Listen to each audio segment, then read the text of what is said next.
Is it rolling? Yes. Right, welcome back. Enough fancy competitions for a minute. Back in the garage, I have a little job to do on the Scrambler. I'll show you what we're up to.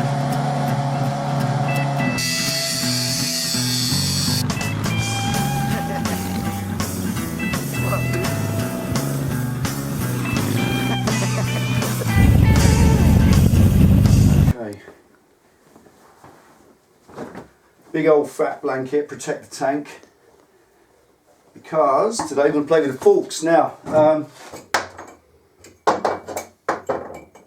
when I bought the bike, it had the handling of a land yacht. It was truly fluffy and vague and just not pleasant. It was kind of like a cruiser bike because it had a 19-inch front wheel and big long forks. Suspension designed for absorbing bumps because it's a Scrambler, and on that basis it just made it a load of chewy old mess, and I set about doing some work to get it right, to make it a little bit better. So what I'm going to do first of all is pull the top of the fork tubes off and show you what's inside so you can see what I did and what we're going to do to remedy it now we've changed the front wheel. Okay, stick around.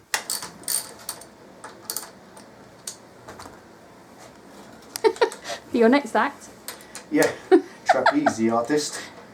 Alright, this is just the simplest way ever. If you're dealing with the top of the forks, it's way simpler than faffing around trying to turn everything upside down. If you normally take the bars, lean them over the front of the clocks, it turns your hydraulic reservoir upside down, can lead to air bubbles in your system, and if it's got an imperfect seal, it can lead to it dripping on the old paintwork. Drippage. Drippage. There we are.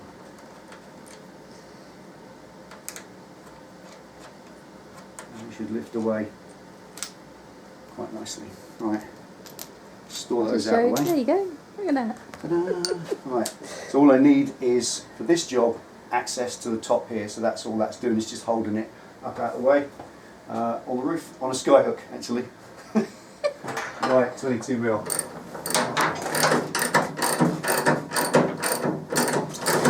Right, front wheel off for obvious reasons. Now these caps don't spring off. If you're going to take yours off, do be careful. Fork cap, quite simple.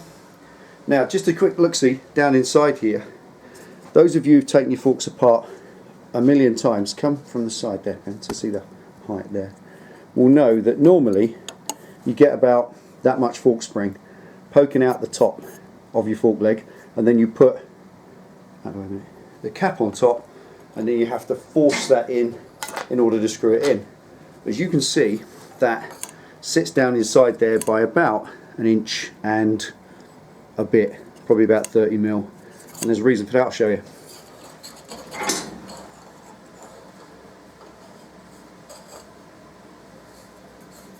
Right, on the bench. Okay, so this is how this works. They're the standard height spring shims. Proper name, Sunday name, spring shims. They space the gap between the top of the fork spring and the cap. Most bikes, as you know, have a full length spring, and that spring pokes out the top and you can press it in when you put the cap on. That's a standard regular fork. For some reason, and I have no idea why, I've seen a million forks dragged apart in the years.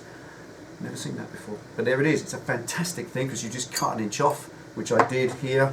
These are the inches that I cut off in the past, and that gives me, there it is, look, that's the exact bit. I cut that off and that lowered the bike. Now the purpose of lowering the Scrambler was mainly because it was a bit vague. The steering, when I got the bike, it had a 19-inch front wheel, soggy soft forks for purposes of it being a sort of off-road focused bike, and it just made it all a bit vague and chewy and woolly. Didn't really like that, wanted it to be a little bit better, so I chopped an inch off each of those, put them back in, dressed it all up. You saw that when they were in the tubes, you see they sit down inside, and that gave the bike a more precise steering geometry.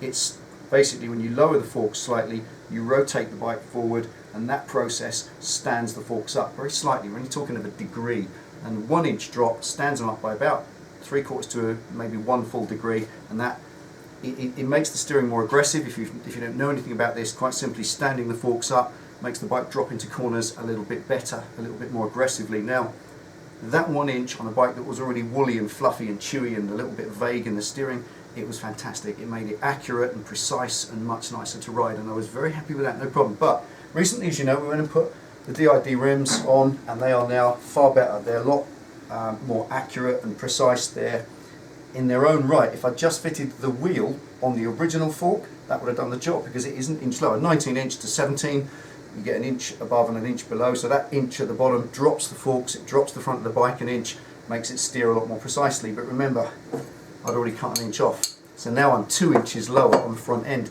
and that has stood the forks up a little bit more than I like. It's gone from being nice and precise and nice and accurate, it's turned it into something that's actually aggressive and a little bit feisty, and I don't like that. It doesn't need to be there. It's more handling like a race bike now. It's dropping into corners like it really wants to lay on its side without even steering. You go along the road, just lean right slightly and it's off. It's okay, but it's not stable. See ya. Yeah, dans le jardin.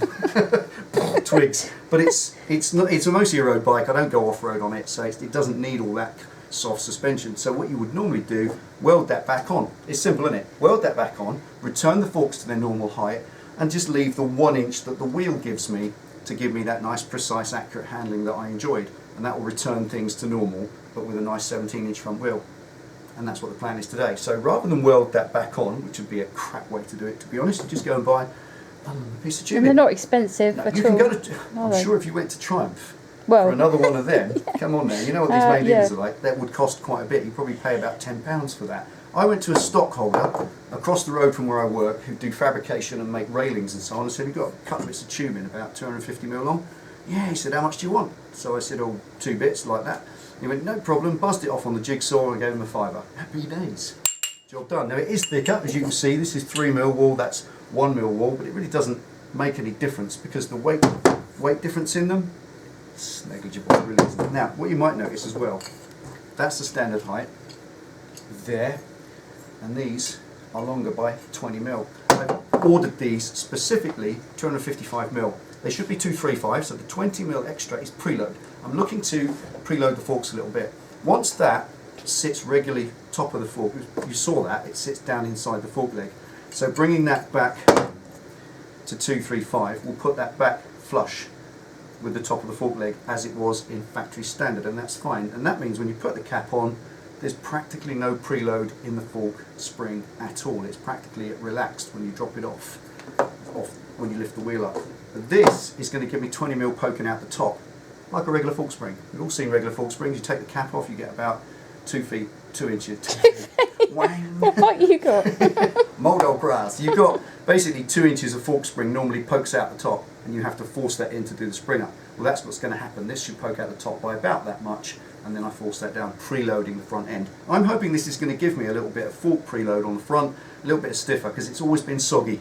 It's always been a bit dollopy. It's not a very high performance front end by any means. It's just a standard Scrambler front end. You can, if you want to spend ridiculous money, go and purchase the caps, these caps, from the Thruxton, which are preload adjustable. They've got a screw in the top that screws 20mm down on top of the fork spring and preloads it. So it's not incorrect to do this. There is some of them, the Thruxtons, are preloadable. And all I'm going to do is use the tubing to do it. I'm just going to put 20mm longer tubing there. If that's too much and it's too stiff on the front, whip it back out. You saw it takes a few seconds.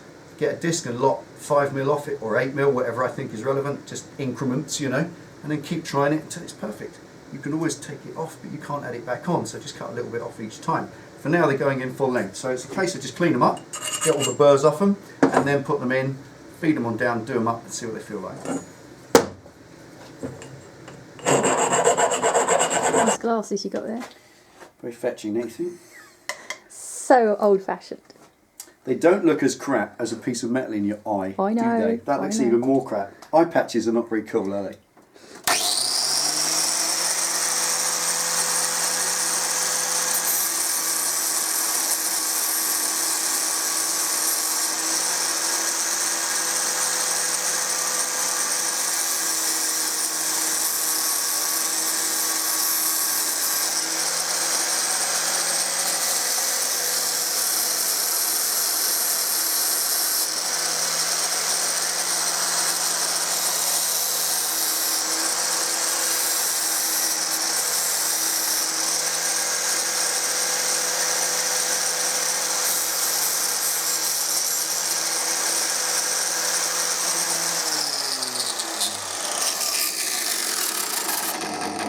That's made them nice and smooth because obviously they fit into the fork with virtually no space at all. And I don't want that burrs catching us on. Now as you can see, drop that in now and it sticks out literally by the 20mm concerned or thereabouts, probably about 15mm of that sticking out. And those of you who've seen fork springs that come out the top, you'll agree that that is about the height they normally stick out. And these before, if you remember, were right down inside, so there should be a lot of improvement in the handling.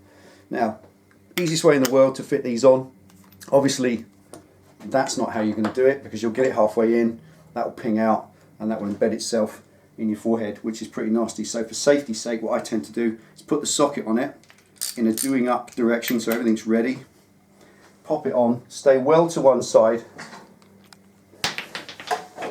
keep the cap in the socket,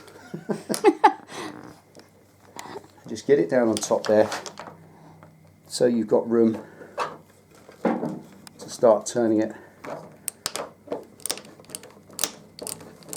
There we are. And press down on it while you turn it in. Don't just allow the thread only to do the work. The reason for that is the thread's very fine and this cap is aluminium. So in that sense, if you're asking the thread to drag itself down on top of that pressure, the thread's doing all the work. If you press on it, you unload the thread and then you don't damage it until it's all the way home. Now there's no need to put anything on that thread. It's an oily environment in the top of your fork legs anyway, and all they need is good old famous wrist tight do up. Okay, simple as that. I don't believe in torquing those up. There is a torque setting. Hell, there's a torque setting for just about everything. All I tend to do is just pop a little. In this instance, remember how many, there's about 15 turns for that to come out, so it's never going to come out. I just put the tiniest dot of marker paint on the bottom of each one. Oh, nice nail varnish. A nice purple gothic nail varnish, see? Dragon's blood, though. Dragon's blood, is that what it is? Dragon's blood, obviously. Cool, baby. Right, let's put the handlebars back on, see what it looks like off the jack.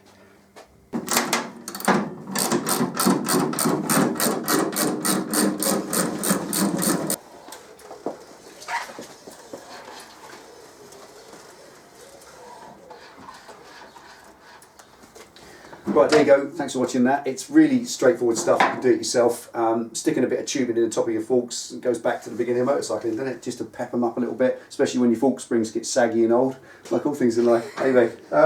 Sharing your knowledge. Spreading the knowledge, spreading the love. That's what it's about. That's that sticker going. Right. I wanted to say something else very quickly on the end of this. If you have a channel sticker, a vlogging sticker, you might remember I was watching a video the other night and I kind of watched this section here, and we used to have stickers all over that at one point, and it's the reason they're not there now is quite simply because I'm a cheap ass and I'm an idiot. I painted this with kind of household kind of skirting board paint. It was just wood before, like brown, and it doesn't stick. You put these things on it and they just peel off, and then the dust gets on the back of them from the garage, and then when you try to stick them back on, it all just fails. So this was a major fail before, and I lost all the stickers because they just came off. There's only kind of one, I think two, well there's one left and a K&N S&S sticker. So honestly, if you've got a vlog channel sticker and you want to see it on there in the videos, then send it over. We'll stick an address underneath. You can email us too that you've got one that you want to send one on, and then we'll give you, Penny will send you a land address and you can send it on. We'll stick it on there. We've got some proper stickage stuff. Proper stickage stuff we're going to put on there so that when you put it on it, like a sheet of plexiglass or something, and they'll stick perfectly on there and look pretty cool. I can even put some on the wall as well. So that's just kind of spreading the love a little bit. If we owe this channel to you. What we are today, everything we are on this channel today is down to the viewers, because it's the encouragement coming back that makes us keep doing this and make it the effort that we put into it. So if you want to put your channel sticker, your vlogging channel sticker, you want to see it on a video, get it out there to thousands of people who watch, then that kind of spreads the love a little bit and it spreads the community, and I think that's what it's all about, don't you, Pet? I do. Okay. But now we need to go for a test ride. We're off a little test ride on the Scrambler now, so you can take a Bonnie out. First time out in the new paint. It's a lovely sunny day. Too good to be standing wasting time in a garage. So there you go, ride safe. Thanks for watching. See you next time.